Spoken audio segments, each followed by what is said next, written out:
Bonjour, c'est Mathilde d'Infolab France et bienvenue dans ce nouveau tutoriel inspiré d'un article de Lux Toton d'Infolab UK. Alors aujourd'hui, je vais vous montrer comment ajouter une recherche en texte libre dans vos tableaux de bord avec un paramètre. Donc comme vous pouvez le voir ici, j'ai créé un tableau de bord avec des visualisations assez courantes et j'utilise le jeu de données EU Superstore qui est fourni avec Tableau. Donc la première chose que nous allons faire est de créer un paramètre.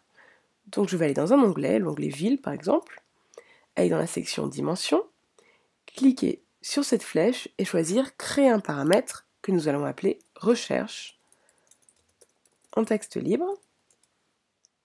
Je vais choisir un type de données en chaîne, me débarrasser de la valeur et cliquer sur OK. Donc le paramètre est maintenant disponible en bas à gauche dans la section Paramètres. Nous allons maintenant créer un champ calculé qui va référencer le paramètre. Donc de nouveau dans la section Dimensions, je clique sur la flèche, je choisis Créer un champ calculé que je vais appeler Recherche en texte libre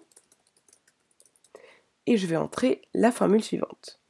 Contains lower.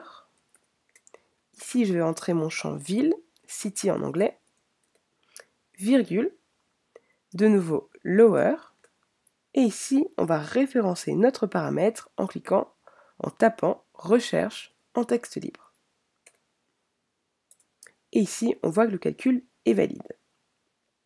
Alors ensuite, je vais simplement ajouter un OR, et on va dupliquer cette formule en la copiant et en la collant autant de fois que l'on veut. Ce sera 3 fois pour nous. Et on va changer les champs ici. Donc on va changer ici city pour nom du client, customer name en anglais. Le produit, product name en anglais. Et la catégorie de produit, subcatégorie, comme ceci. On supprime OR. Et là, de nouveau, on voit que notre champ est valide. Donc là, ça va créer en fait un champ booléen, ou un vrai ou faux sur tableau. Et on va faire glisser ce champ booléen dans les filtres et sélectionner le vrai. Comme ceci. Ensuite, on doit s'assurer que tout ça va s'appliquer à toutes les visualisations de notre tableau de bord. Donc on va cliquer droit sur notre filtre, appliquer aux feuilles de calcul et choisir tous ceux qui utilisent cette source de données.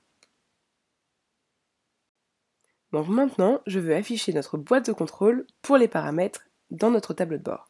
Donc je vais retourner sur l'onglet tableau de bord, je vais cliquer sur une visualisation, ville par exemple, cliquer sur la flèche, aller dans paramètres et cliquer sur recherche en texte libre.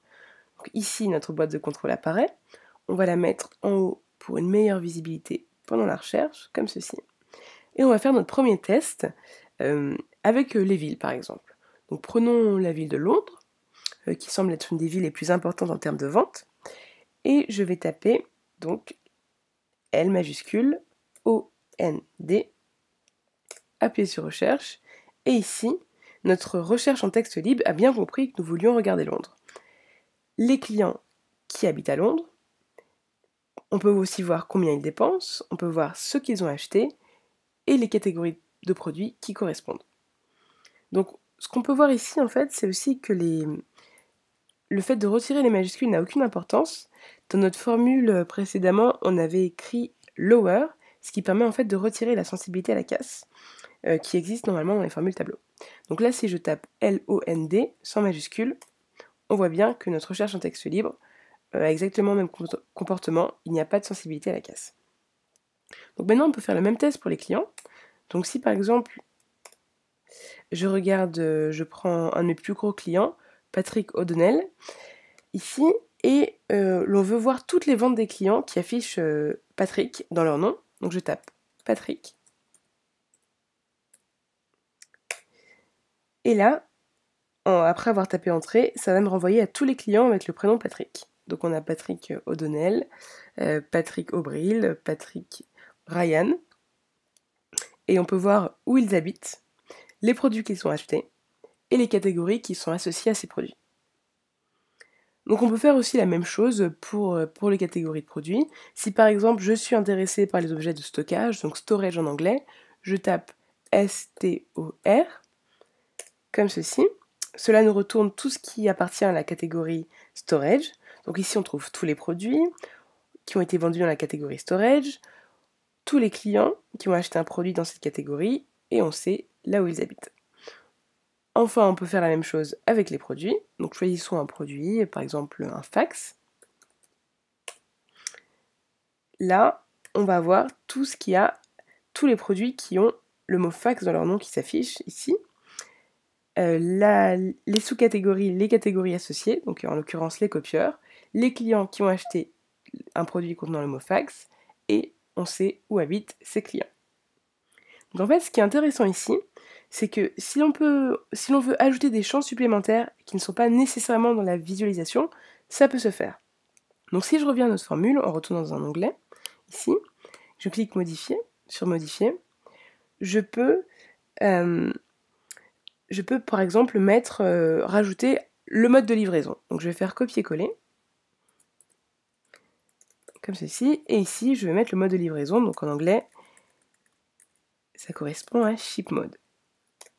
Comme ceci, de nouveau le calcul est valide, je fais OK, je retourne dans ma visualisation, dans mon tableau de bord, comme ceci, et on n'a pas en fait inclus dans le dashboard une visualisation particulière pour le mode de livraison, mais on peut quand même taper une des valeurs du mode de livraison, comme par exemple le jour même, donc en anglais ça donne same day. En fait ça va nous donner tous les produits qui ont été livrés le jour même, les catégories qui sont associées, les clients qui ont été livrés le jour même, et les villes où ces clients habitent. Donc voilà, c'était une fonctionnalité qui est assez sympa dans Tableau, et assez simple à mettre en œuvre. J'espère que ça pourra vous aider. En tout cas, de notre côté, ça sera tout pour aujourd'hui. Merci d'avoir suivi ce tutoriel, et n'hésitez pas à suivre nos autres vidéos sur notre chaîne YouTube, ou à consulter notre blog sur zinformationlab.fr. A très bientôt.